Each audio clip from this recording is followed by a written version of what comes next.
नगरपालिकेला स्टेज भारसकराचं नाचतंय उमेश पाटील. त्यांनी दिलं राजू खरे सांगतोय की मी गोट्यात झोपतोय. आता दारू पिल्यानंतर घर आहे का गोटा कसं काढणार? तुम्ही कुठं झोपताय ते तुमचं तुम्हाला माहिती आहे. तुमचं घर आम्हाला माहित नाही, गोटा माहित नाही. पण माणूस काय करतो, पिल्यानंतर त्याला घर दिसत नाही, तिथंच लवाणलं की ते आपलं ते बुडकं नसलेलं लवणतं ना त्या पद्धतीने पडतोय. तू जनतेसाठी नाही झोपत बाळा. तीर्थक्षेत्रासारख्या अहो ज्या ठिकाणी तुम्ही मंदिरासाठी निधी दिलाय त्या मंदिराच्या निधीच्या वर्क ऑर्डर देऊ नये म्हणून तुम्ही 2-2 महिने वर्क ऑर्डर थांबवता आणि त्यात मंदिरातल्या कॉन्ट्रॅक्टरकडून तुम्ही पैसे घेतल्यानंतरच वर्क ऑर्डर तुम्ही द्यायला होता. हे 2 उपमुख्यमंत्र्यांनी पाठिंबा काढला तर भारतीय जनता पक्ष सरकार पडेल. आता हा सय्यद वरवड्याचं राजकारण सोडून मुंबईला चालला राजकारण करायला. 17 कोटी रुपये मी पहिल्या दिवस टाकून दिले आणि 10 लाख रुपयाची चिमणी घेऊन फिरायला लागले ती माणसांची सगळ्या ठिकाणी नारळ फोडत. लग्नाचा कार्यक्रम असू द्या, नाचायचा कार्यक्रम असू द्या, 5वीचा कार्यक्रम असू द्या, नाव ठेवायचा कार्यक्रम असू द्या, वाढदिवसाचा कार्यक्रम असू द्या, सत्काराचा कार्यक्रम असू द्या, राजन पाटील मला काय म्हणजे कळत नाही. कधी कधी मला त्या मोहोळमध्ये आज आपण सय्यद वरवडे या गावामध्ये अजिंक्य राणा राजनजी पाटील यांच्या वाढदिवसानिमित्त व मोहोळ नगर परिषदेमध्ये नवनियुक्त भारतीय जनता पक्षाचे जे नगरसेवक निवडून आले त्यांच्या सत्कारासाठी आपले पैलवान हिंदकेसरी माननीय समपैलवान समाधानजी पाटील यांनी या ठिकाणी कार्यक्रम आयोजित केलेला आहे. आता मालक सत्काराचं वाढदिवसाचं राहिलं बाजूला, परंतु खऱ्या अर्थाने मोहोळचं राजकारण पेटलेलं आहे. त्याच्यामध्ये कुठंतरी मलाही बोलावं असं वाटतं. कारण महेशरावचं समाधानचं पैलवानचं जर वाचन ऐकलं तसं पाहिलं तर अजिंक्य राणांना अजून बराच वेळ पाहिजे होता, परंतु मालकांनी चिठ्ठी देऊन थांबवलं गेलं. मालक खऱ्या अर्थाने त्या व्यक्तीचं भाषण ऐकणं गरजेचं आहे आणि त्या भाषणामध्ये सुद्धा जरब आणि दम जो असतो तो दिसून येतो. ते म्हणले की मला बाबूराव अण्णांची आठवण आल्यासारखं भाषण ज्या पद्धतीने वाटलं ते सर्वजण सांगत होते मला ते अण्णांच्या पद्धतीचं भाषण आहे. आणि ते कधी कधी मला बोलतात, मला बापाने काय शिकवण्यापेक्षा अण्णांचे काय विचार मी घेतलेले आहेत ते आता इथं सांगणार नाही. त्या पद्धतीचा नेता या ठिकाणी मिळतो आणि हा नेता जर त्या पद्धतीवर उतरला आणि त्यांची भाषण शैली जर चालू झाली तर पुढील जे टोळकं म्हणतो त्या टोळक्याला सैरभैर होऊन जाईल की आपण काय पळावं, काय बोलावं, कुठं 4 शब्द उच्चार करावेत. त्यांनी सांगितलं खऱ्या अर्थाने राजनजी पाटील मालक त्यांची 2 मुलं ही नाव घेतल्याशिवाय त्यांचं भाषण पूर्ण होऊ शकत नाही. आणि तुम्ही दाखवून द्या पाठीमागील 4 वर्षामधले भाषण काढा, या 3 बापलेकाचं भाषण नाव न घेता भाषण पूर्ण झालं असेल तर मी पाहिजे तो सत्कार तुम्हाला देईन. म्हणजे बीट बी हरेल, सत्कार तुमचा चौकात करील.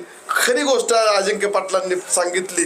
अहो तुम्ही विकासावरती बोला, त्या गावातील समस्यावरती बोला, ज्या गावात काय अडीअडचण त्याच्यावरती बोला.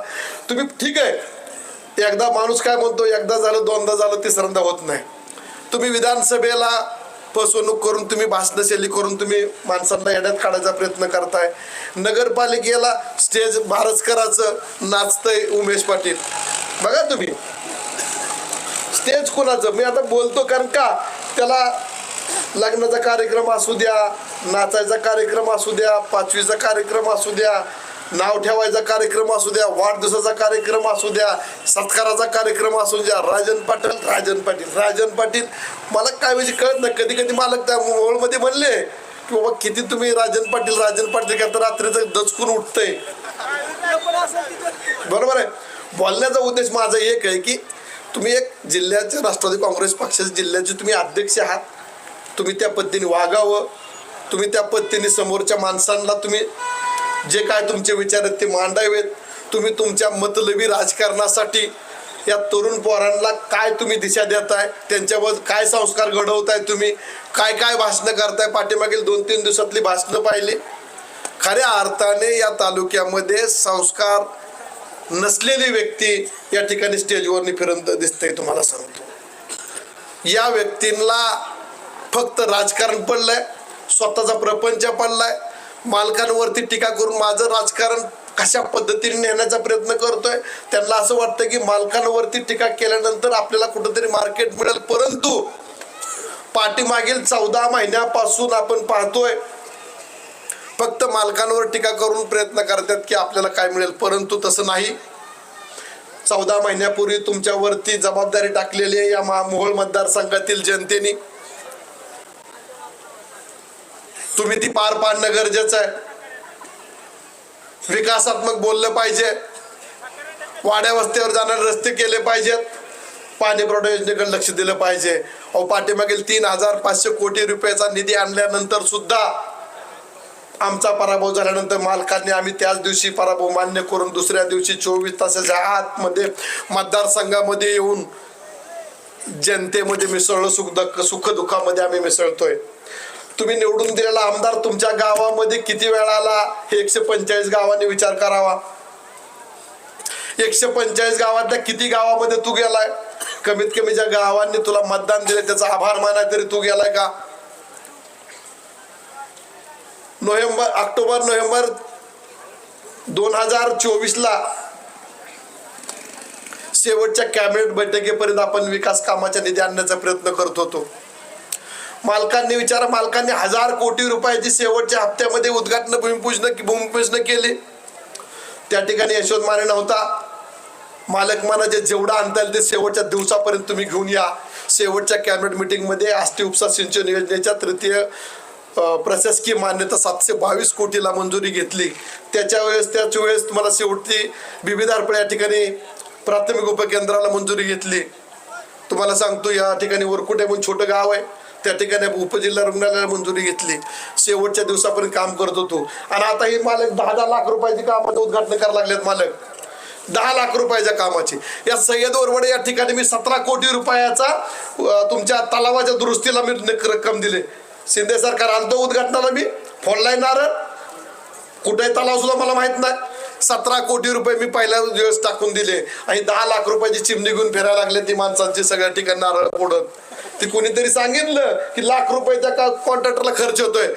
तुमच्या माहितीसाठी सांगतो आम्ही कोट्यावधी रुपये कामाचे उद्घाटनाला आम्ही गेलो नाही. कामं चालू झाली, कामं संपली. जर कुठं आम्ही कार्यक्रमाने जात असेल तर एखादा नारळ फोडल्यावर त्या ठिकाणी कॉन्ट्रॅक्टरकडून कधीच आम्ही नाही. ते आमच्या गावातला कार्यकर्ता 5 नारळ घेऊन यायचा, हार घेऊन यायचा, त्या ठिकाणी फोडून जात होता. कधी कॉन्ट्रॅक्टरला आम्ही बोलवत नव्हतो. या ठिकाणी अगोदर कॉन्ट्रॅक्टरला बोलवलं जात आहे. मंडप टाक, स्टेज टाक, कार्यकर्त्याला करून घे, माझं ही कर ती कर, हे अशी उद्घाटन 10 लाख रुपयासाठी. ठीक आहे. आणि तुम्ही म्हणता यांनी काय केलं? राजन पाटील मालक आणि यशवंत मानेने 3,500 कोटी रुपयाचा निधी आणला. आता अजिंक्य पाटील साहेब बोलले की मधून तुम्हाला मोहोळ सौंदर्य तांबोळे सौंदर्यावर कुठे जाताना रस्ता पाहिला, तुम्ही जाऊन बघा. तुम्ही सांगता की ह्यांनी काय केलं? ज्या ठिकाणी ज्या रस्त्यावरनं तुम्ही जाताय ती कामं आम्ही मालकांनी आम्ही केल्यात. ज्या बी रस्त्यावरनं फिरचाल तुम्ही ती.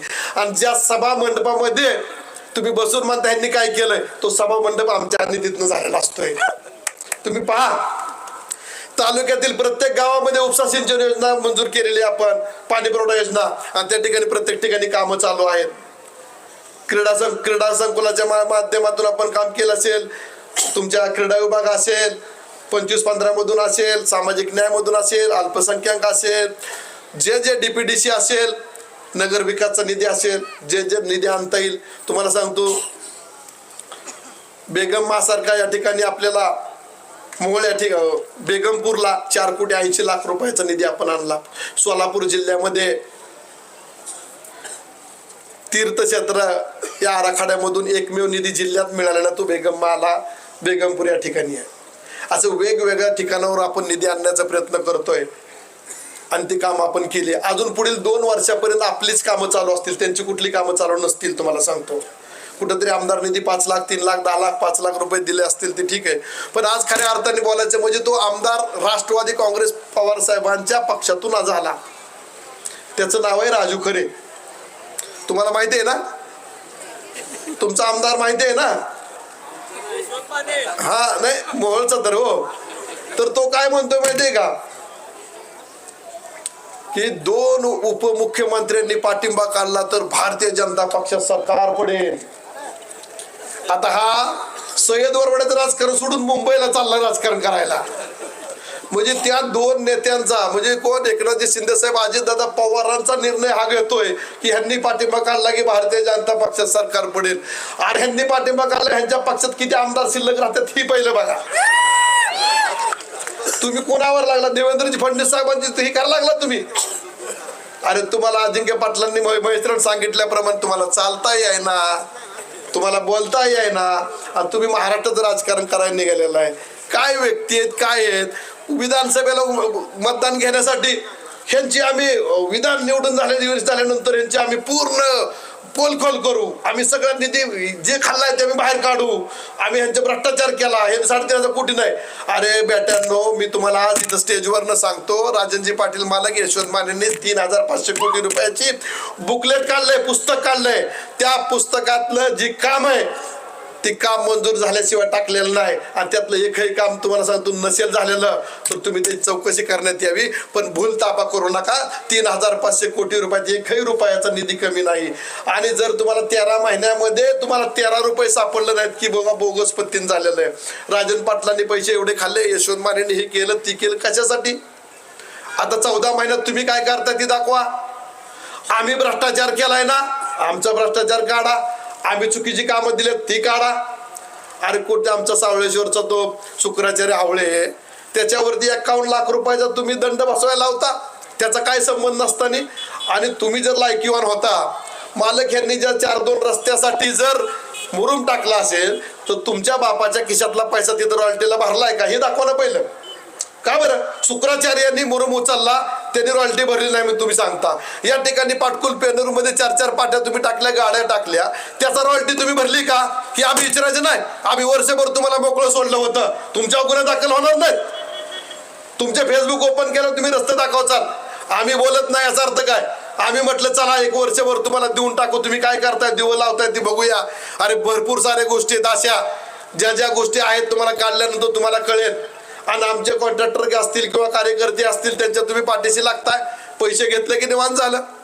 कोण कुठल्या अधिकाऱ्याच्या चेंबरमध्ये पैसे घेता आम्हाला माहिती आहे, आम्ही सांगेल ना, वेळ आल्यानंतर सांगेल कुठल्या कॉन्ट्रॅक्टरकडून तुम्ही किती पैसे घेतले, कुठल्या मंदिर तीर्थक्षेत्रासारख्या.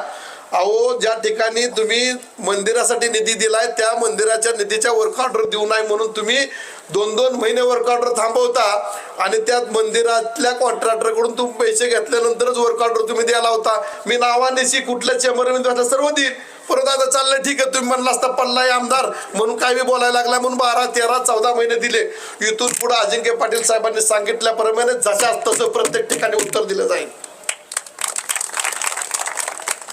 बोलायसारखं भरपूर आहे, चला जाऊ द्या. अजिंक्य पाटील साहेबांच्या वाढदिवसाच्या निमित्ताने आपण एकत्र आलो. एक चांगलं युवक नेतृत्व आपल्याला लाभलेलं आहे. ते फक्त राजन पाटलांची मुलं म्हणून फिरत नाहीत, ते सर्व जाती धर्मामध्ये सर्व वाड्या वस्त्यावरती एकत्रित येऊन तुम्हाला सांगतो काम करणारे नेतृत्व या ठिकाणी तुम्हाला झालेलं आहे. की मी गोट्यात झोपतोय, आता दारू पिल्यानंतर घर आहे का गोटा कसं काढणार? तुम्ही कुठं झोपताय ते तुमचं तुम्हाला माहिती आहे, तुमचं घर आम्हाला माहित नाही, गोटा माहित नाही. पण माणूस काय करतो, पिल्यानंतर त्याला घर दिसत नाही, तिथंच लवाणलं की ते आपलं ते बुडकं नसलेलं लवाणतं ना त्या पद्धतीने पडतोय. तू जनतेसाठी नाही झोपत बाळा. तू सांगतोय की मला दारूचा कारखाना नाही, माझ्याकडे साखर कारखाना नाही, माझ्याकडे ही नाही ती नाही, आणि मग ही पैसे खर्च कुठं करतोय? अधिकाऱ्यांना ब्लॅकमेलिंग करून. मुंबईला मंत्रालयामध्ये जावा तुम्ही, अधिकाऱ्याला विचारलं तर ह्यांचं धंदा तुम्हाला कळतील सगळ्यांचं. हे सर्वजण फिरतात, ते टोळकं आहे ना, हे टोळकं कोणाच्या विकास कामासाठी फिरत ना स्वतःच्या प्रपंचासाठी फिरतंय. आणि हा म्हणतोय की मला एवढं मी करतो ती करतोय. जर तुझ्याकडे चिमणी नसेल, तुमची काही नसेल तुझं, म्हणजे काय म्हणतो ना पिठाची गिरणी चिमणी काय दिसत नाही, माझ्याकडे काहीच नाही, मग तुझ्याकडे काहीच नाही तर मागल त्याला रस्ता, मागल त्याला पाणी कुठनं देणार वरनं? सांगा तुम्ही मला. जाऊ दे, चला बोलत राहा आता 15-20 दिवस, महिनाभर हेच काम आहे आपल्याला बी आता. कारण काय होतंय, आम्ही नाही बोलल्यावर आमचं काय चुकतंय असं वाटतंय. आणि ह्या दोघा तिघाला काय वाटतं, आम्ही बोलतोय म्हणजे फार आम्ही काहीतरी मोठं झालं, आम्ही खरं बोलतोय, साक्षात्कार झाला ह्यांना. पण येणाऱ्या कालावधीमध्ये खऱ्या अर्थाने ह्यांचा साक्षात्कार कशा पद्धतीने झाला हे प्रत्येक सभेमध्ये प्रत्येक ठिकाणी याला उत्तर दिलं जाईल. आणि भारतीय जनता पक्ष सरकार आहे, त्या सरकारमध्ये तुम्ही म्हणताय म्हणून तुमचे कोणतरी तिथं नेते मंडळी आहेत, तुमचा तसा शासनाशी काही संबंध नाही, शिंदे साहेबांशी संबंध नाही आणि राजदादाचा संबंध आहे. तुम्ही पवार साहेबांच्या पक्षातून आलाय आणि त्या एवढ्या करणाऱ्या नेत्याला सुद्धा तुम्ही डावलून तुम्ही काय काय उद्योग करताय त्या नेतृत्वाला माहित आहे. त्या नेतृत्वाच्या जर डोक्यामध्ये जर विषय एखादा आला तर तुम्हाला आमदार नाही माझे आमदार म्हणायला लय लवकर वेळ लागणार नाही, 2 मिनिटाचं काम आहे, एवढंच लक्षात घ्या. आणि अजिंक्य पाटील साहेबांच्या वाढदिवसानिमित्ताने मोहोळ नगर परिषदेच्या सर्व नगरसेवकांच्या सत्कारानिमित्त आल्याबद्दल तुमचं सर्वांचं आम्ही या समाधानजी पाटील यांच्या मार्फत आणि मोहोळ विधानसभा मतदारसंघ सर्व सुज्ञ जनतेच्या आणि भारतीय जनता पक्षामध्ये राजनजी पाटील मालक व आपण प्रवेश केल्यानंतर खऱ्या अर्थाने सर्व गावातील नेते मंडळींनी सर्व मतदार बंधूंनी मालकांवरती विश्वास टाकून भारतीय जनता पक्षामध्ये खऱ्या अर्थाने तुम्ही काम चालू केलं, याच्याबद्दल सुद्धा पुन्हा एकदा मी मनापासून सर्वांचा आभार मानतो.